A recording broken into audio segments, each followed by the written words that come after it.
नमस्कार दोस्तों, स्वागत है आप सभी का मेरे YouTube चैनल पर। आज की इस क्लास में हम लोग पढ़ेंगे कि जैव परक्रम क्या होता है। इससे पहले हमारी एक क्लास और हुई है, उसका लिंक आपको आज के वीडियो के डिस्क्रिप्शन में मिल जाएगा। आप लोग चाहो तो उसको भी देख सकते हो। और रिवीजन के लिए आपको ये बहुत अच्छा एक सोर्स मिल जाएगा।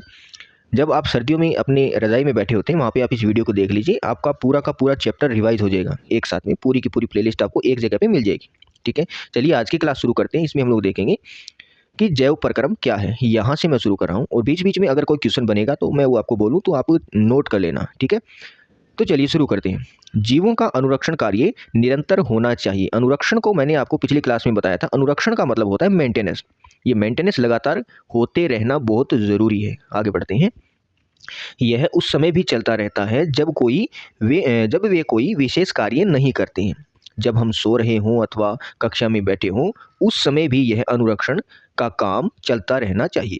वे सभी परक्रम जो सम्मिलित रूप से अनुरक्षण का कार्य करते हैं जैव परक्रम कहलाते हैं। ठीक है, ये जैव परक्रम किसे कहते हैं, इसको लेकर के यहाँ पर एक क्वेश्चन बन रहा है, तो आप इसको अंडरलाइन कर लीजिए या फिर इसको अपने दिमाग में बिठा लीजिए कि जैव परक्रम क्या होता है। क्या आंसर क्या लिखोगे आप कि वे सभी परक्रम जो सम्मिलित रूप से अनुरक्षण का कार्य करते हैं उन्हें हम लोग जैव परक्रम कहते हैं। ठीक है, आगे बढ़ते हैं, ये आपको याद रख लेना। आगे बढ़ते हैं। क्योंकि क्षति तथा टूट फूट को रोकने के लिए अनुरक्षण परक्रम की आवश्यकता होती है, अतः इसके लिए उन्हें ऊर्जा की भी आवश्यकता होगी।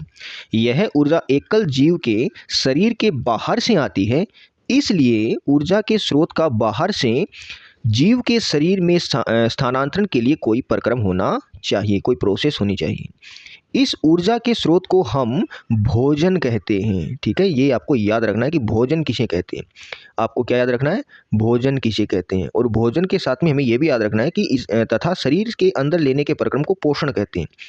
अगर आप डायरेक्टली किसी से पूछ लोगे कि भोजन किसे कहते हैं तो वो एक अलग बात है, लेकिन एक विज्ञान के विद्यार्थी होने के नाते ये अपने आप में क्वेश्चन है, आपको याद रखना है इन चीज़ों को।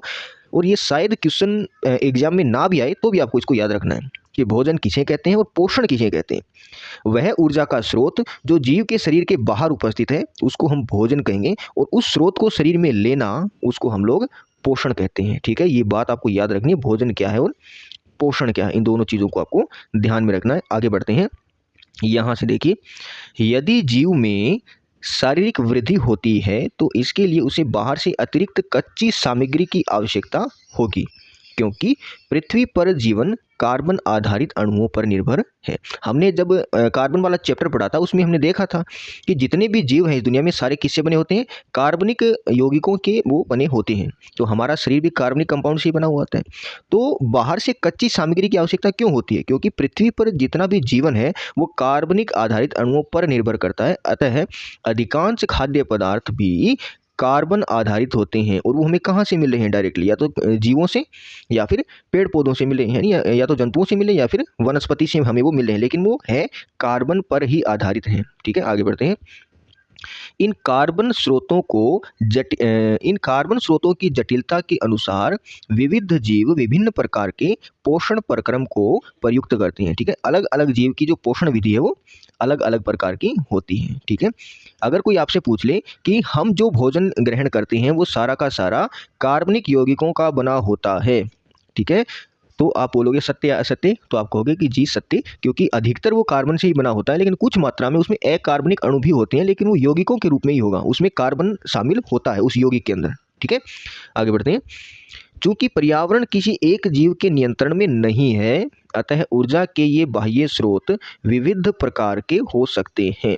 शरीर के अंदर ऊर्जा के इन स्रोतों के विघटन या निर्माण की आवश्यकता होती है, जिससे कि ये अंततः ऊर्जा के एक समान स्रोत में परिवर्तित हो जाने चाहिए।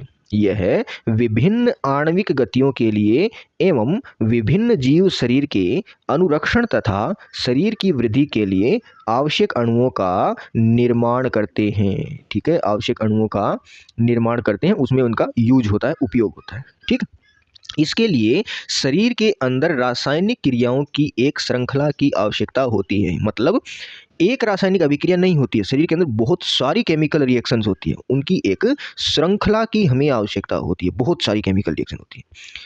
उपचयन अपचयन अभिक्रियाएं अणुओं के विघटन की कुछ सामान्य रासायनिक युक्तियां हैं, जिसको हम डाइजेशन बोलते हैं, पाचन बोलते हैं, उसमें यही रिएक्शंस होती रहती हैं। आगे बढ़ते हैं। इसके लिए बहुत से जीव शरीर के बाहरी स्रोत से ऑक्सीजन प्रयुक्त करते हैं। शरीर के बाहर से ऑक्सीजन को ग्रहण करना तथा कोशिकीय आवश्यकताओं के अनुसार खाद्य स्रोत के विघटन में इसका उपयोग श्वसन कहलाता है। ठीक है, अगर आपसे कोई पूछ ले कि श्वसन किसे कहते हैं तो आप क्या लिखोगे कि शरीर के बाहर से ऑक्सीजन को ग्रहण करना तथा कोशिकीय आवश्यकताओं के अनुसार खाद्य स्रोतों के विघटन में उसका उपयोग करना श्वसन कहलाता है। ठीक है, तो इसको अंडरलाइन कर लीजिए और अपने दिमाग में इसको अच्छे से बिठा लीजिए कि श्वसन हम किसको बोलते हैं। आगे बढ़े फिर। एक कोशिकीय जीव की पूरी सतह पर्यावरण के संपर्क में रहती है। जैसे अमीबा है वो यूनिसेलुलर होता है, तो उसकी जो जितनी भी पूरी की पूरी सरफेस है वो सारी की सारी किसके संपर्क में रहती है? पर्यावरण के संपर्क में वो रहती है। लेकिन अगर जीव बहुकोशिकीय हो तो जितनी भी कोशिकाएं हैं वो सारी की सारी वातावरण के संपर्क में नहीं रहती है। तो एक कोशिकीय जीव की पूरी सतह वातावरण के संपर्क में रहती है। अतः इन्हें भोजन ग्रहण करने के लिए या गैसों के आदान प्रदान करने के लिए या या वर्ज्य पदार्थ, वर्ज्य मानी जो शरीर में वर्जित हैं, यानी जिनका अब शरीर में कोई उपयोग नहीं है, उन पदार्थों का निष्कासन के लिए किसी विशेष अंग की आवश्यकता नहीं होती है।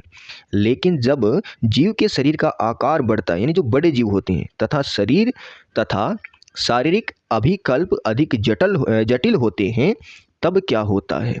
बहुकोशिकीय जीवों में सभी कोशिकाएं अपने आसपास के पर्यावरण के सीधे संपर्क में नहीं रह सकती हैं।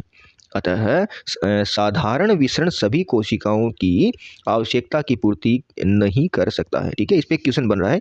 तो देखिए यहाँ पे क्वेश्चन बन रहा है कि जो साधारण विसरण होता है, ये साधारण विसरण हमारे जो कोशिकाएं हैं उन सभी की आवश्यकता पूर्ति के लिए आवश्यक नहीं है। क्यों?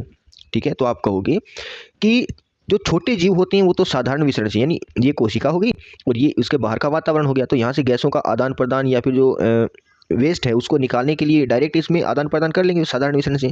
लेकिन जो बड़े जीव होते हैं उसके अंदर तो बहुत सारी कोशिकाएं होती है, एक के बाद में एक, एक के बाद में एक, एक के बाद में एक, ऐसे जैसे हमारी त्वचा की बहुत सारी लेयर होगी। तो जो बड़े जीव होते हैं वो बहुकोशिकीय जो जीव होते हैं वो साधारण विसरण द्वारा ऑक्सीजन की पूर्ति वो नहीं कर सकते हैं या फिर वेस्ट पदार्थ को नहीं निकाल सकते हैं। क्यों? क्योंकि उसकी सभी कोशिकाएं अपने आसपास के पर्यावरण से सीधे संपर्क में नहीं होती हैं। ठीक है, आगे बढ़ते हैं कि हम पहले भी देख चुके हैं कि बहुकोशिकीय जीवों में विभिन्न कार्यों को करने के लिए भिन्न भिन्न अंग विशिष्टीकृत हो जाते हैं। हम इन विशिष्टीकृत ऊतकों से जीव के शरीर में उनके संगठन से परिचित हैं। अतः इसमें कोई आश्चर्य नहीं कि भोजन तथा ऑक्सीजन का अंतर्ग्रहण भी विशिष्टीकृत ऊतकों का कार्य है। ठीक है, मैं इसको थोड़ा ऊपर कर लेता हूँ अभी, यहाँ से विशिष्टीकृत ऊतकों का कार्य है। आगे बढ़ते हैं। परंतु इससे एक समस्या पैदा होती है। यद्यपि भोजन एवं ऑक्सीजन का अंतर्ग्रहण कुछ विशिष्ट अंगों द्वारा ही होता है, परंतु शरीर के सभी भागों को इनकी आवश्यकता होती है। ठीक है, यहाँ से देखिए कि यद्यपि भोजन और ऑक्सीजन का अंतर्ग्रहण कुछ विशिष्ट अंगों द्वारा ही होता है, परंतु शरीर के सभी अंगों को इनकी आवश्यकता होती है। इस स्थिति में भोजन एवं ऑक्सीजन को एक स्थान से दूसरे स्थान तक ले जाने के लिए वहन तंत्र की आवश्यकता होती है। ठीक है, किसकी आवश्यकता होती है? वहन तंत्र। मान लीजिए हमने ऑक्सीजन ली तो वो तो हमारे फेफड़ों में गई, अब वहाँ से ऑक्सीजन बाकी शरीर में भी तो जानी चाहिए, और जो भोजन लिया वो पेट में गया और वहाँ से जो ऊर्जा निकली वो बाकी शरीर में भी तो जानी चाहिए। तो उसके लिए कौन सा तंत्र काम करता है? वहन तंत्र वहाँ पे काम करता है। ठीक है, आगे बढ़ते हैं। ठीक है, यहाँ से देखिए कि जब रासायनिक अभिक्रियाओं में कार्बन स्रोत तथा ऑक्सीजन का उपयोग ऊर्जा प्राप्ति के लिए होता है, तब ऐसे उत्पाद भी बनते हैं जो शरीर की कोशिकाओं के लिए न केवल अनुपयोगी हैं बल्कि वे हानिकारक भी हैं। जैसे मान लीजिए श्वसन में जब हम श्वसन लेते हैं तो अंदर गई ऑक्सीजन और बाहर आई CO2, वो CO2 बनी कहाँ पे? जब भोजन से नए उत्पाद बनते हैं तो वहीं पे वो CO2 बनती है, तो वो हमारे शरीर के लिए हानिकारक भी है, प्लस उसका अंदर कोई यूज भी नहीं है। तो हम क्या करेंगे? उसको बाहर निकाल देंगे। तो इन अपशिष्ट उत्पादों को शरीर से बाहर निकालना अति आवश्यक होता है। इस प्रक्रम को हम उत्सर्जन कहते हैं। यदि बहुकोशिकीय जीवों में शरीर अभिकल्पना के मूल नियमों का पालन किया जाए तो उत्सर्जन के लिए विशिष्ट ऊतक विकसित हो जाएगा। अर्थात माने इसका अर्थ है कि परिवहन तंत्र की आवश्यकता अपशिष्ट पदार्थों को कोशिका से इस उत्सर्जन तंत्र तक पहुंचाना भी होगा। ठीक है, एक होता है उत्सर्जन तंत्र और एक हमने अभी अभी देखा था वहन तंत्र। ठीक, एक तो वहन तंत्र। वहन तंत्र क्या करेगा, शरीर के अंदर ही अंदर एक जगह से दूसरी जगह पर वो सामान को लेके जाएगा, और उत्सर्जन तंत्र उसको बाहर निकालेगा। तो उत्सर्जन तंत्र तक पहुंचाने का काम भी कौन करता है, वहन तंत्र करता है। ठीक है, उसको हम लोग परिवहन तंत्र भी बोलते हैं, ये बात भी याद रखना। वहन तंत्र बोलो या परिवहन तंत्र भी बोलो। तो आगे लिखा हुआ है यहाँ पे कि आइए हम जीवन का अनुरक्षण करने वाले आवश्यक प्रकर्मों के बारे में एक एक करके विचार करें। ठीक है, अब कुछ क्वेश्चंस यहाँ पे दिए गए हैं, इन पर भी हम थोड़ा सा विचार कर लेते हैं। पहला क्वेश्चन है यहाँ पे कि हमारे जैसे बहुकोशिकीय जीवों में ऑक्सीजन की आवश्यकता पूरी करने के लिए विसरण क्यों अपर्याप्त है। तो हम लोगों ने अभी भी देखा था ना कि विसरण क्यों अपर्याप्त है। विसरण, जो साधारण विसरण होता है, वो केवल बिल्कुल छोटी दूरी के लिए तो संभव है, सारी कोशिकाएं वातावरण के संपर्क में नहीं होती है। तो ये क्यों अपर्याप्त है, क्योंकि हमारे शरीर की सारी कोशिकाएं वातावरण के डायरेक्ट संपर्क में नहीं रहती है। दूसरा यहाँ पे कि यदि कोई वस्तु सजीव है, इसका निर्धारण करने के लिए हम किन मापदंडों का उपयोग करते हैं। तो एक प्रकार से परिभाषित लक्षणों की बात हो रही है, तो उसमें आप उपापचय को शामिल कर सकते हो, श्वसन को शामिल कर सकते हो, और सामान्य लक्षण पूछे तो आप क्या कहोगे, उपापचय और श्वसन के साथ साथ आप वृद्धि, जनन, गति इन और संवेदना इन सबको शामिल कर सकते हो। ठीक है, आगे बढ़ते हैं। नंबर 3 है किसी जीव द्वारा किन कच्ची सामग्रियों का उपयोग किया जाता है। तो एक प्रकार से ऑक्सीजन हमारे लिए कच्ची सामग्री है, और कार्बोहाइड्रेट जो लेते हैं वो एक प्रकार से कच्ची सामग्री है, और उसको अंदर जाने के बाद में उसी से हमारा शरीर ऊर्जा प्राप्त करता है। अगला है कि जीवन के अनुरक्षण के लिए आप किन प्रकर्मों को आवश्यक मानेंगे। तो जीवन के लिए आवश्यक जो प्रक्रम है वो आगे है, इसमें पोषण हो गया, इसमें पोषण के साथ साथ में भोजन का पाचन हो गया, परिवहन हो गया, ये सारे प्रक्रम हमारे अनुरक्षण के लिए आवश्यक हैं। ठीक है, और ये पोषण वगैरह हम आगे पढ़ेंगे। उसके बाद में जो नई हेडिंग है हमारी कि पोषण क्या होता है। पोषण क्या होता है, इसकी डेफिनेशन हम लोग थोड़ी देर पहले देखी थी, इसको डिटेल में हम लोग अगली क्लास में पढ़ेंगे। ठीक है, आई होप इससे आपकी थोड़ी बहुत हेल्प हुई होगी, और आगे भी यदि आप मेरे साथ पढ़ना चाहते हैं तो चैनल को सब्सक्राइब करके नोटिफिकेशन बेल जरूर दबा देना।